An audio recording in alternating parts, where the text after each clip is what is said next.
जय भीम साथियों, कैसे हैं आप सब। उम्मीद है आप सब अच्छे होंगे। दोस्तों, पिछले कुछ समय से ऐसी घटनाओं की बाढ़ आने शुरू हो गई। कहीं किसी ने किसी के मुंह पे पेशाब कर दिया, कहीं पोटी खिला दी। अभी कल परसों फिर एक घटना हो गई 3-4 लोगों के ऊपर। मध्य प्रदेश की घटना है ज़्यादातर, सारी मध्य प्रदेश की घटना आ रही हैं। और ये तो शुक्र है कि सोशल मीडिया के ज़माने में कुछ आ गई खबरें, लेकिन बाकी खबरें 95% खबरें तो आती ही नहीं हैं। ये सब क्यों चल रहा है, कब तक चलेगा, ये एक अनंत क्वेश्चन है। ऐसा क्वेश्चन है जिसका कोई जवाब नहीं है। लेकिन लोग कहते हैं कि जब तक ये सरकार रहेगी तब तक ऐसा रहेगा, तब तक ये रहेगा, वो रहेगा। लेकिन मैं समझता हूँ, चाहे ये सरकार रहे, ये पार्टी रहे, चाहे कोई और पार्टी रहे, अगर 14.5% लोगों की पार्टियाँ रहेंगी सत्ता में तो 85% लोगों की ऐसी तैसी होती रहेगी। और 85% लोगों की ऐसी तैसी होने का एक बहुत बड़ा कारण ये भी है कि आप एक नहीं हैं।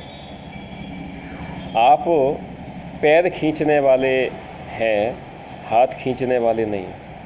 जो 14.5% लोग हैं उनके अंदर सबसे अच्छी एक बात क्या है कि वे हाथ खींचते हैं। मतलब हाथ खींच के ऊपर उठाने, यानी कि कोई भाई हमारा नीचे है तो उसको अपने ऊपर लेकर आओ, अपने बराबर लेकर आओ। हम लोग क्या करते हैं, उसका जस्ट उलट करते हैं। हमारा कोई भाई अगर आगे बढ़ रहा है तो हम उसे पीछे से खींचेंगे और नीचे लेकर आएंगे। हम खुद तो ऊपर बढ़े नहीं, लेकिन उसके बराबर, उसे अपने बराबर ले आए या अपने से नीचे कर दिया।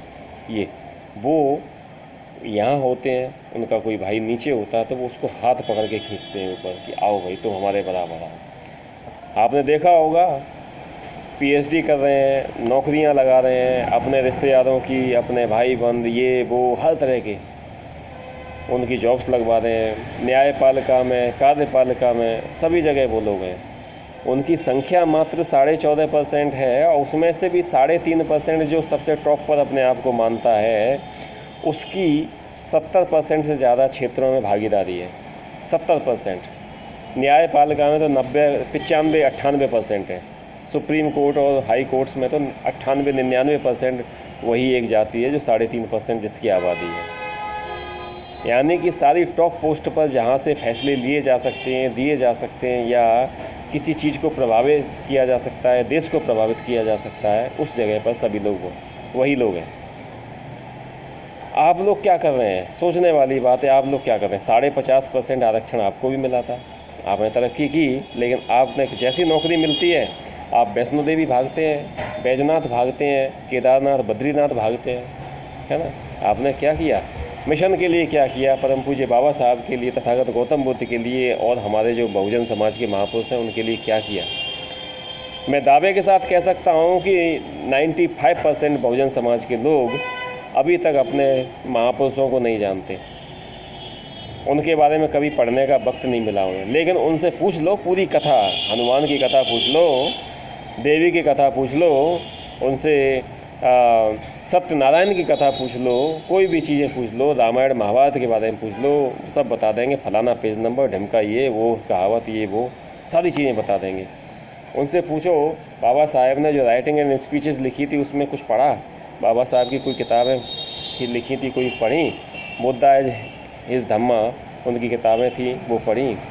उनकी जातिवाद के ऊपर एनिहिलेशन कास्ट थी, जातियों का विनाश, वो पढ़ी नहीं पढ़ी। कुछ भी और भी पढ़ा नहीं पढ़ा। बहुत से बहुजन समाज के लोगों से मैं मिलता रहता हूँ तो पता चलता है कि वो परम पूज्य बाबा साहब तक को उन्हें बहुत से लोग हैं जो नहीं जानते। याद रखो दोस्तों, जो कौम अपना इतिहास नहीं जानती वो अपना इतिहास बना भी नहीं सकती। ब्राह्मण का एक 8-10 साल का लड़का अपना इतिहास, भूगोल सब जानता है। हम कहाँ से आए थे, हम कौन हैं, क्या हैं, हमें क्या करना है, हम क्या करते हैं, सब जानता है। हमारा 8-10 साल का लड़का अभी नाक पोंछना नहीं जानता ढंग से। सोचने की बात है। ये सब चीज़ें कब तक चलेंगी। आप ना एक हो पा रहे हो, ना ही अपने अंदर कॉन्फिडेंस पैदा कर पा रहे हो। जिन लोगों ने पेशाब की, उसका वीडियो बनाया, उसके आसपास उसकी जाति के और भी लोग रह रहे होंगे, है ना। जिनको मारा या जिनको पाखाना खिलाया उनके आसपास के और लोग भी रह रहे होंगे, है ना। वो काम मर गए थे, उनकी आत्मा का सो गई थी। इनके धर्म ग्रंथों में भी तो लिखा है कि दुष्ट के साथ दुष्टता का व्यवहार करो, उसकी दुष्टता से ही खत्म होगी। विष की औषधि विष से ही बनती है, जहर की औषधि, जहर की जो दवाई है जहर से ही बनती है। सांप काटने की जो दवाई बनती है वो सांप की जहर से ही बनती है। तो उस वक्त क्या हो जाता, आपको लकवा मार जाता है या दिमाग सुन्न पड़ जाता है, क्या हो जाता है उस वक्त? क्यों आप नहीं आगे बढ़ते हो? क्यों नहीं उस अत्याचारी के ऊपर उसको नाकों चने चबा देते हो? याद रखो, अत्याचार सहने वाला ज़्यादा बड़ा होता है अत्याचार करने वाले से। अब संविधान है, आपके पास ताकत है, आप एकजुट हो जाओ, देखो कौन आता है। लेकिन सबसे बड़ी जो बुराई है, सबसे बड़ी जो बुराई है बहुजन समाज के लोगों की, वो ये धर्म, ये काल्पनिक धर्म में बंधे हुए हैं। इस धर्म से बाहर निकलेंगे तो ही इनका कुछ हो पाएगा। जब तक इस धर्म से बाहर नहीं निकल पाओगे ना, तब तक बहुत मुश्किल है, बहुत मुश्किल है मेरे दोस्तों। आप कुछ भी कर लो, कुछ भी कर लो, आप तब तक नहीं निकल पाओगे कि ये धर्म जो है ना, ये आपको पाताल की तरफ ले जा रहा है, रसातल की तरफ ले जा रहा है, नीचे की तरफ ले जा रहा है। ये कहता है अपने बच्चों को मंदिर भेजो, कांवड़ यात्रा करने भेजो, है ना।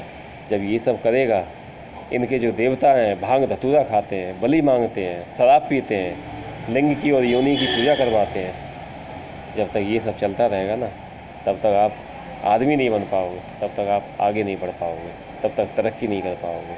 जब ये सब हटेगा तब आपको समझ में आएगा सच क्या है, झूठ क्या है, सही क्या है, गलत क्या है। उसके बाद फिर आप एक होने का नंबर लगाओगे, अदरवाइज़ तब तक एक नहीं हो पाओगे, कितना भी कर लो। 6700 समथिंग जातियों में फंसे हुए हो ना, बटे हुए हो, उतने में ही बटे रहोगे। बल का हो सकता है एक आध और शाखा नहीं बन जाए, ऐसा भी हो सकता है, लेकिन कम नहीं होगी। वो लोग यही चाहते हैं, वो नहीं चाहते हैं। जब तक आप उनकी गुलामी करते रहोगे, वो आपको सब्जी रोटी खिलाएंगे, अपने पुराने कपड़े दे देंगे, पुरानी चप्पलें दे देंगे। कभी कोई और अच्छा आदमी हुआ तो अपने आपके बच्चे की स्कूल की फ़ीस भर देगा, कुछ और कर देगा। लेकिन जैसे ही आपने उनके बराबर बैठने की हिम्मत की, वैसे वो आपके मुंह पे पेशाब करेंगे। समझो बात, इस चीज़ को समझो दोस्तों। अगर आप इस चीज़ को समझ गए तो बहुत अच्छा है, नहीं तो फिर इसी चक्रव्यूह में, इसी गोले में गोल गोल घूमते रहोगे, गोल गोल घूमते रहोगे, कुछ नहीं कर पाओगे। उम्मीद है बहुत लोगों को मेरी बात बुरी लगी होगी, उसके लिए मैं माफ़ी चाहता हूँ। कड़े शब्दों का इस्तेमाल करना पड़ रहा है, लेकिन जिनको अच्छी लगी उनका मैं तहे दिल से शुक्रिया अदा करता हूँ। मैंने जो बोला है उसमें कुछ चीज़ें और ऐड करके आगे बोलो, उसको बढ़ाओ, ये वट वृक्ष की तरह बढ़ाओ आगे। आप 2 से कहो, 2 4 से कहेंगे, 4 8 से कहेंगे। लोगों के अंदर जागृति पैदा करो, जागृति, ये सबसे बड़ा पुण्य का काम है। आप लोग जो मंदिर फलाने ढिमके मंदिरों में जाते हो, पुण्य कमाने के लिए जाते हो, वो पुण्य यहाँ कमाओ, ये सबसे बड़ा पुण्य है। आपने अगर एक आदमी का भी उद्धार कर दिया, उसका दिमाग सही कर दिया ना, तो आप बहुत आगे जाओगे, आपको बहुत बड़ा पुण्य मिलेगा। इसी बात के साथ मैं अपनी बात को समाप्त करता हूँ। जय भीम, जय भारत, जय संविधान, जय ज्ञान विज्ञान।